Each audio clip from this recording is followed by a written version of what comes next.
Nitekana umunezero ntangere vyo gusubira kubana namwe banywanyi bacu mubana natwe makuru n'ibiganiro vya misi yose tubandanya gushikiriza kuri nombonesha kure yacu no yanyu Muhuza TV. Uyu numwe tugiye kubageza kamakuru ibiriko biravugwa bigezwe ko ngama gihugu c'u Burundi, akaba ari amakuru tuzagorokana ni kweri ko aravugwa mu gisata cy'umutekano cane mu gisirikari c'u Burundi.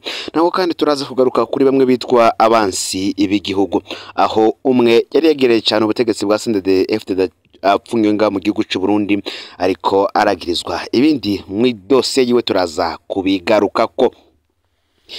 Ni mu gihe bisanzwe bizwi ko Uburundi burungika abasoda batari bakeyi hanze imbere y'igihugu c'u Burundi kuja kugarukana amahoro mu bihugu bitandukanye.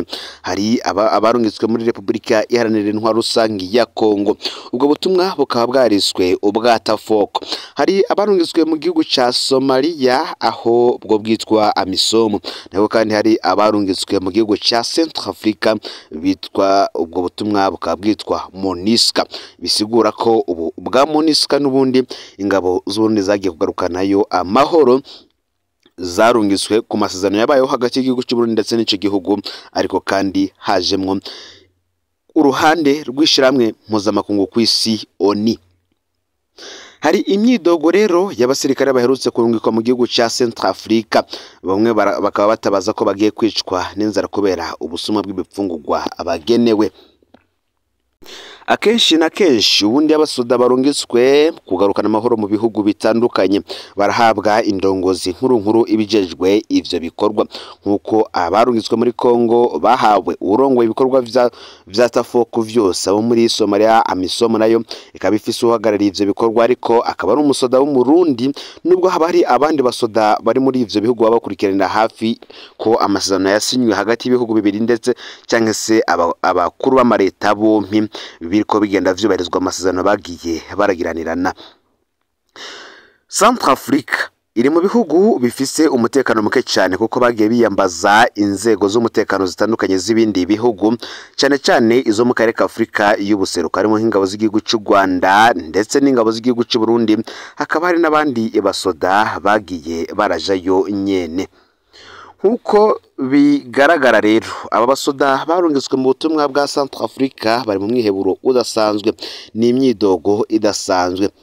Ngo saa sita umwe wese yandikiwe icamwa kimwe bita pome buri munsi, ariko aronka pome imwe mu kwezi. Ibi turaza kubigarukako. Imyidogo y'abasirikare baherutse kurungikwa mu gihugu ca Centrafrica bakaba batabaza ko bagiye kwicwa n'inzara kubera ubusuma bw'ibipfungurwa abagenewe. Abo basirikari bagize bato y'icenda ya MINUSCA bagiye muri ico gihugu kwigenekerezo ya 19 ntwarante uyu mwaka w'ibihumbi 2024, bivuze yuko bamazeyo ukwezi kumwe harengaho iminsi 13 gusa. Abo basirikare bashikiriza ko mu gatondo umwe wese yandikiwe icayi, umukate, amagi abiri, ariko bahabwa irigi rimwe. Mu gupfungura saa sita ngo bafungura ibipfungurwa vy'intica ntikize bidashobora kubahaza. Aha akaba hariho ubugari n'akanyama kamwe mw'ijoro, naho kandi bagapfungurirwa umuceri hakiyongera ko ibiharage vy'intica ntikize kuko nkuko babandanije babishikiriza.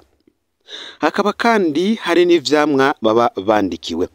Ngo saa sita umwe wese aba yandikiwe icamwa kimwe bita pome buri munsi, ariko kuva bageze ku kigenekerezo ya 19 ntwarante uyu mwaka w'ibihumbi 2024 baronkejwe pome imwe muri uku kwezi kose bamaze n'indi minsi irenga. Niko kandi ngo bandikiwe icamwa c'umucungwe buri munsi, ariko bashitseyo baronkejwe imicungwe 2 ku kwezi. Abo basirikare kandi bakiyamiriza ubwo busuma ngo bukorwa n'uyoboye iyo batayo yabo y'icenda nyene yabajanye. Bakaba basaba ngo komanda batayo wabo Colonel Ntakarutimana Prote kuraba urutonde canke burudero y'ivyo bandikiwe, akishikira mu gikoni kuraba uko ibipfungurwa bagenewe binyuruzwa kuko ngo barishwe na kigoyi. Bamwe bakavuga ko aya ari amakuru adasanzwe inzego z'umutekano zitagomba gufata minenerwe, mu gihe abo mu rwego rw'umutekano batanguye ivyo kugaragaza imyidogo idasanzwe bakorerwa n'ababarongoye. Ngo iki ni ikibazo kiba kigomba gutorerwa inyishu mu maguru masha, ko ngo bidafatiranwe bikiri hafi bashobora kuzokwisanga ibintu vyayangaye mu basoda. ingene babayo turaza kubikurikirana, turaza kubageza ko nandi yose araza kuba agezwe ko. Kenny Claude Nduwimana mu bihe bibi bidasanzwe ahasigaye ari mu bansi b'igihugu. Hari isanamu yafashwe Kenny Claude Nduwimana hari kuri sentare nkuru ya Mukaza aho yari yarengukijwe. Kenny yahamaze akanya gato acabwa isango yo mu kwezi kw'indwi kuza. Kenny Claude Nduwimana yahagaritswe n'iperereza ry'u Burundi muri Nyakanga umwaka w'ibihumbi 2023 inyuma ya Lieutenant Colonel Petero Nkurikiye asanzwe avuga ko amadosiye y'iperereza harimo n'amaremetanya atari make. Yamenyesheje ko Kenny Claude Nduwimana na Medali Muhiza bahagaritswe ku vyaha bikomeye harimo gucafuza ishusho y'igihugu, kwambika ibara abategetsi b'u Burundi, gutanga amakuru y'ibinyoma bakoresheje imbuga ngurukana bumenyi, gukoresha uruyeri mu kwiba abantu n'ibindi. Nibwo rero yasomewe ivyaha bitatu birimo guhungabanya umutekano w'igihugu, gutyoza abategetsi no gukwiragiza amakuru y'ibinyoma. Inyuma y'amezi ndwi ahagaritswe, Kenny Claude Nduwimana yari kuburana imbere y'abacamanza ariko ntiyabaye akiburana kubera mugenzi we basangiye dosiye yari atari yitavye ubutungane.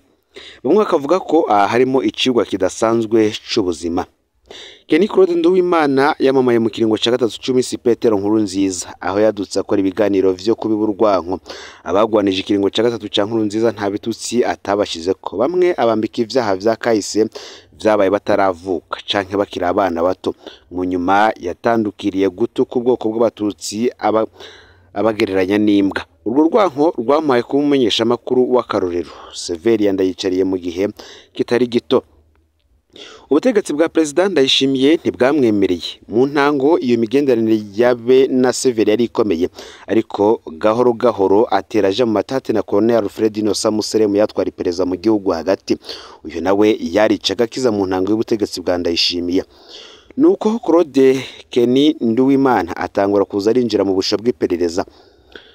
Kuri runo ku mbuga nyinshi yaratabarijwe acasohoka atuka kugira yereka abantu ko babeshe atabamukoze ko ahubwo akiri gihangange mu gutuka batavuga rumwe n'ubutegetsi. Ifatwa rya Kenny Claude Nduwimana muri Nyakanga umwaka uheze w'ibihumbi 2023 benshi bavuga ko harimo igipfungo cinshi. Ngaso yoba yarafashwe kubera hari ibikorwa yari yasabwe na bamwe mu bakozi b'iperereza aravyanka. Claude Kenny yafashwa asanzwe atumvikana namwe mu bajejwe intwaro bariko baranyaga amatongo abanyagihugu mu buterere. Kenny Claude Nduwimana kandi akabasanganywe amatate na Colonel Museremu yagiriza ko yamwivye ibikoresho vyo kumenyesha amakuru birenza imiliyoni 40 z'amarundi. Kenny Claude Nduwimana we aremeza ko ariko ararenganywa mu vyo yagirizwa vyose. Uyu munsi aranakeneye ko abehoze yambika ibara bamutabariza. Benshi ntibafise umuco kwe kuvyagirizwa kugira bamenye ko yo barenganywe koko, ubundi ivyo ari gushobora gukurikiranwa ko siko bimupfunze. Ibohero rikuru rya Mpimba ririmwe n'imiburiburi abantu batatu bagezwa ko banka abahutu canke batutse abahutu kubera ubutumwa barungikiye bagenzi babo canke banditse mu groupe WhatsApp. Kenny Claude Nduwimana we yarihaye ikiringo kitari gito asohora inyigisho zigisha kwanka abatutsi zibagira ibikoko zabuza kwivanga nabo canke kubakana nabo, ariko ivyo ntivyigeze vyitwa ivyaha kuko yavuga ivyo abategetsi bashaka. Ibara yambitse abari n'agateka ka muntu bamwe mu batavuga rumwe n'ubutegetsi ngo Honorable Agathon ivyo ntaco bitwaye mu butegetsi bwa CNDD-FDD. Uko Kenny Claude Nduwimana bivuga bibaye ari ukuri ivyo ari karagezwa bishobora gusa n'iremetanya nkuko iperereza ryama ryabikoreye abandi benshi mu myaka iheze harerekanywe amabiperereza rikora. Kenny Claude Nduwimana yafata benshi bamutabariza nk'abansi b'igihugu bakwiriye kwicwa. Ntiyarazi nawe ikibica karenganyo. Uko kamenyererwa kakaba ingendo y'igihugu niko atawe gasiga. No mu bakavyina ba Kenny Claude Nduwimana basigaye bavyina ivyo iyo bumvise bari basigaye bavyina iyo bumvise urenganya se wabangana gute. Hano twama twabivuze ntuzi ko mu mashingo harenganijwe mutiyumvira kumwe canke uwo mudasangiye ubwoko. Ubwo butungane budasoma amategeko jo buzosya wewe, kandi uwo munsi ushobora kubura abagutabariza kubera washigikiye ko abatabariza impahazwa nabo ubahona. Ni mu gihe kandi iyindi nkuru y'umubabaro yatashe mu Burundi, aho urundi rupfu mu Barundi bari muri Afurika y'Epfo rwigaragaje. Ibyejo Jean Claude Irutingabo nawe yararyamye ntiyavyutse. Kwa tumaze iminsi twumva Abarundi bicwa barashwe muri Afurika y'Epfo mu ntara ya Cape Town. Ivyashikire Jean Claude Irutingabo vyo bitandukanye n'izo zindi mpfu zose. Hari mu ijoro ryo kuwa kabiri igenekerezo ya 30 ndamukiza uyu mwaka wa 2024 buca ari kuwa gatatu. Jean Claude yaryamye uko yahora, yaryamye akomeye aho yaba hitwa Mfureni muri Cape Town. Buke rero basanze yacikanye, kugeza ubu ntawe uzi icamwishe. Igipolisi ca Afurika y'Epfo kiracyari ko kirakora amatohoza. Turabajije umuryango w'Umisi Jean Claude Irutingabo, turasubire kandi guhoza no gutera intege Abarundi baba muri Afurika y'Epfo, tunabashimira ku mutima wo gufatana mu nda muri bino bihe bitoroshe, aho baguma bashingura Abarundi bariko barapfa ku bwinshi muri ico gihugu, buri wese akitanga uko ashoboye. Aya niyo makuru yaragezwe ko muri kano kanya. Ufyonde subscribe canke sabone niba utari wafyenda ko kugira ngo turucikanwa nayo dushikiriza, usangiza no makuru bagenzawe kandi abo bayerereye hose kugira ngo nabo baje bashikirwa niyo biriko biravugwa bigezwe ko ngaha mu gihugu c'u Burundi, hanze imbere y'igihugu c'u Burundi ndetse no makungu ya kure. No Muza TV Imana ibahezagire.